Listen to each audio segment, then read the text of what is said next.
Good evening guys. Ang topic natin ngayon is regarding with the Spider helmet, which is yung carbon type nila. This one. So stay tuned. So before natin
gamit ko pang pambukas is gunting pang buhok.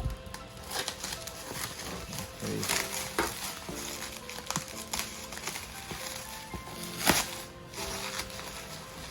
Okay, so tama naman yung pagkakabukas ko. At dahil andito yung sealed, so sabi dito is do not accept if seal is broken or seal is tampered. So let's open it. Dahan lang at baka madali natin yung mismong helmet.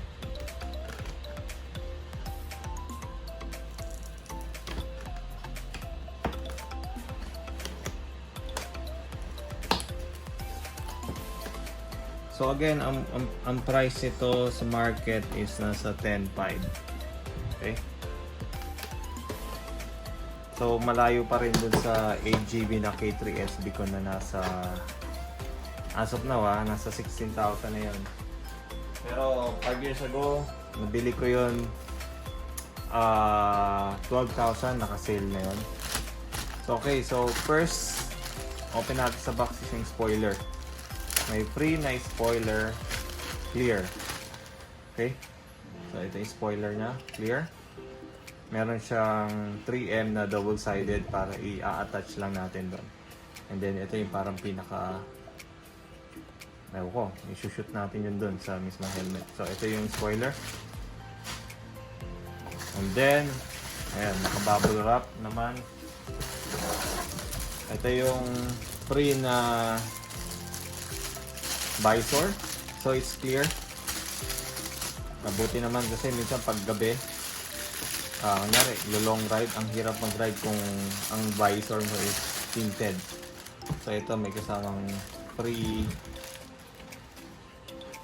Recon plus Spy. So Spider Recon Tech. Yeah? Okay? So pin lock ready. Okay? Ito na yung pinaka-ihintay natin.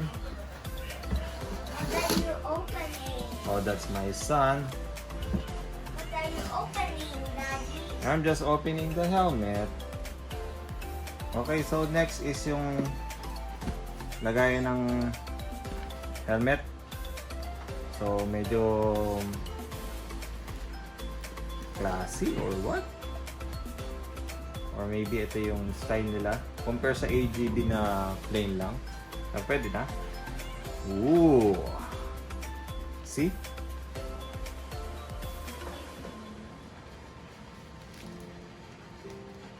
So ang size niya ay large. Okay?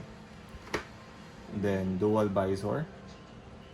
So ang color niya ay blue. Carbon fiber yan, guys. So yung weight nito is nasa 1,000 milligrams, 1,300 milligrams.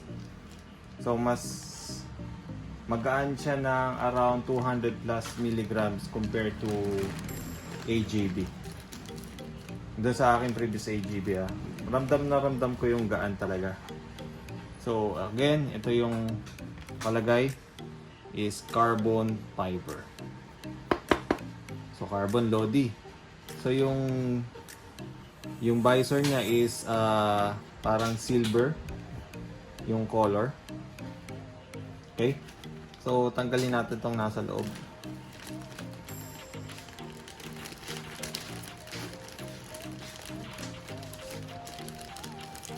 So ito is, I guess, is another spoiler. Wait lang, hindi ko matanggal, baka mabali ko pa. Oh, dahan-dahan. Okay, so is another spoiler. So again, color blue yung spoiler niya. Compare ng isa is clear. So all in all, ang total ng spoiler natin is dalawa. Isang clear, isang blue. And then meron pang spider sticker sama. And then ito yung spoiler. Oh, ganda rin. Pero hindi na nga lang sa carbon fiber type. Okay? So again, double-sided, 3M. So dito sa mga gantong part is, syempre, medyo titingnan nyo pa rin kasi minsan baka sa sobrang tagal na is umano na yung dikit, bumitaw na. Kasi syempre, pagka nababasa sa ulan yung double-sided. So ito meron pa nakalagay na Recon. Okay? So ito, close natin. So dito yung airflow. Pagka minsan, di ba, habang maandar ka para hindi mainit. So ito yung airflow niya. And then ito yung sa visor. Yan. So hindi siya ganun kahirap ibaba. And then dito is yung airflow ulit. Okay? So dito sa loob, ito lang yung medyo hindi ako fan nito eh. Yung tinatawag nila na quick release. Mas fanatic pa rin ako ng double D, yung tinatawag nila. Okay? So ito yung loob. Meron nakalagay sa loob ng padding niya is Recon. Then ang nakalagay dito is Air Mesh Tech. So Air Mesh Technology in short siguro yun. And then Yun. Hindi ko muna aalamin kung paano to labahan. Pero yung yung loob niya, kung mapapansin nyo, napaka protected. Yung padding dito sa tenga, sa bandang tenga, napakakapal. Okay, dito is mahaba din, malapad yung protection dito sa bandang chin natin o sa baba natin. And then ito lang is honestly hindi ako fanatic talaga nito. Kasi pagka in case of accident daw is mas lumuluwag daw yung quick release na tinatawag nila. Pero let's see. Kasi syempre Spider to is I guess isa sa mga high-end version ng Spider itong carbon fiber nila o yung tinatawag nilang Recon. So maraming iba't ibang kulay ito. May gold, may silver, may black, and may blue. Kasi yung motor ko is color blue. So okay, open na natin tong ano. So mayroon siyang another spoiler. Ang color naman niya is blue. Okay, so again, hindi na siya yung katulad ng carbon fiber ng helmet. So medyo tinted, pero yung kulay niya is nagre-reflect pa rin. So may nakasulat dito na Recon. So meron siyang double-sided tape which is 3M again, and then ito yung shoot natin sa likod. So again, itong 3M is wear and tear yan. So later on pwede yung matanggal. Depende kung laging nababasa yung helmet, lalo kung tag-ulan na. So dito lang natin i-shoot. So again, ito yung bago nating carbon fiber Spider Recon. So color blue. Napakagaan. Again, is based dun sa website is nasa 1,300 milligrams lang. So lighter siya ng mga 200 plus compared dun sa K3SB ko na Asian Fit AGB. Okay? So mapapansin nyo yung color ng pagka-blue niya is nagre-reflect ng medyo pagka naaninaga ng ibang kulay is nagpa-purple tapos nagiging blue. So ito yung sa likod, meron nakalagay Spy. Then andito yung ano niya, final ano niya is pasado naman sa test. And then ito yung loob. So napaka padded nito. And then quick release yung technology na gamit dito sa locking system compared dun sa AGB na double D. Again, mas fanatic ako ng double D. Minsan wag na aksidente, yung iba, yung quick release natatanggal. Pero yung double D kahit ilang beses ka malibag dyan, hindi pa rin matatanggal yung locking system niya. So again, ito yung loob. And then kung mapapansin nyo dun sa pag nakaharap, kitang-kita mo yung details ng foam na sa loob. Okay? So ito naman yung pagka gusto mo ibaba yung dual visor niya. Pagka medyo naiinitan ka, gusto mo ito lang gamitin habang nagbibiyahe ka. Then ito yung up and down ng airflow system. And another thing dito rin, airflow system niya. So madali lang siya guys, no? Up and down. Then yung symbol ng Spider. Then dito sa head niya, papansin mo yung nakalagay is carbon fiber. Okay? Medyo parang gusto kong lagyan ng Monster logo dito para maganda. Yan, ito yung gilid. Okay? Yan yung tsura niya. So yung sticker, tanggalin natin para makita natin detail yung ano. Ooh. Silver. Parang ano siya, medyo tinted, dark. Ewan ko anong term nila dito. Basta sa akin parang siyang metallic silver. Okay? So, i-test naman natin siya sa fitting. Okay, nag-fitting naman tayo. So again, ito yung bago tayo mag-proceed, may libreng sticker ng Spider and pin lock and yung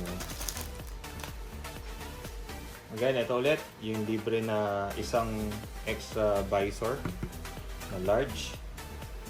Large din to, clear. And then, asa na ba yung isang free? Kung makakita. May free pang isang hindi ko makakita kung saan ko na ito. Ito, yung free na clear spoiler. Kung gusto mong clear type or itong blue. Siyempre, gagamitin natin yung blue. Mas maganda yung blue. Okay? So ngayon, ipipit naman natin tong ating new spider. So, ganda niya. Nice. So, open natin. Then, so, usin natin yung ating hair. Tignan natin kung kasya ba. Large to.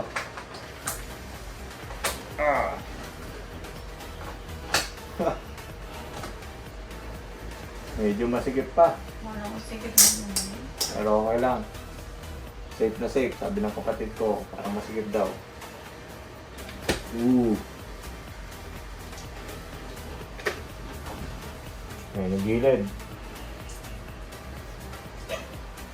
Tapos pa rin yung ilo ko. Ayan. Yung gilid. Ito yung harap. Pwede na. Ooh. Ang tanga lang eh. Ito. Yan. Cover natin. Ayan, itsura.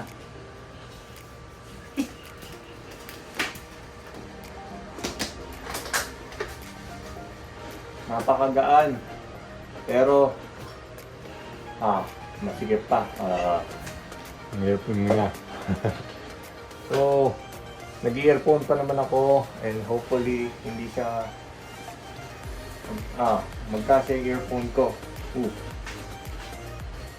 So, locking system.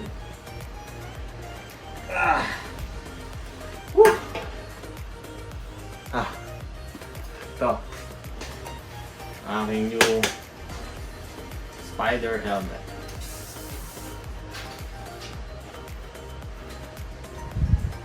So, again guys, kakabit ko pa yung spoiler dito. Don't forget to to support my YouTube channel and don't forget to subscribe, and if you have any question you can comment naman dun sa aking comment section. Okay, thank you. So hopefully makabili din kayo. And then again, sir, maraming salamat sa sponsor. Thank you. Bye.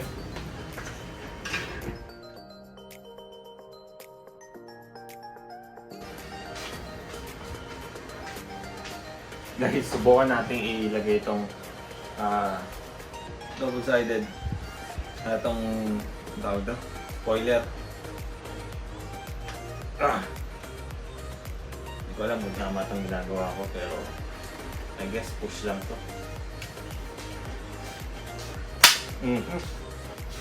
Ganun na nga.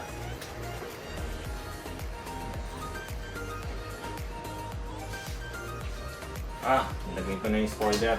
Ang ganda. Ayan. Mas maganda siya naka spoiler. Ayan. Woo! Stig. Diba?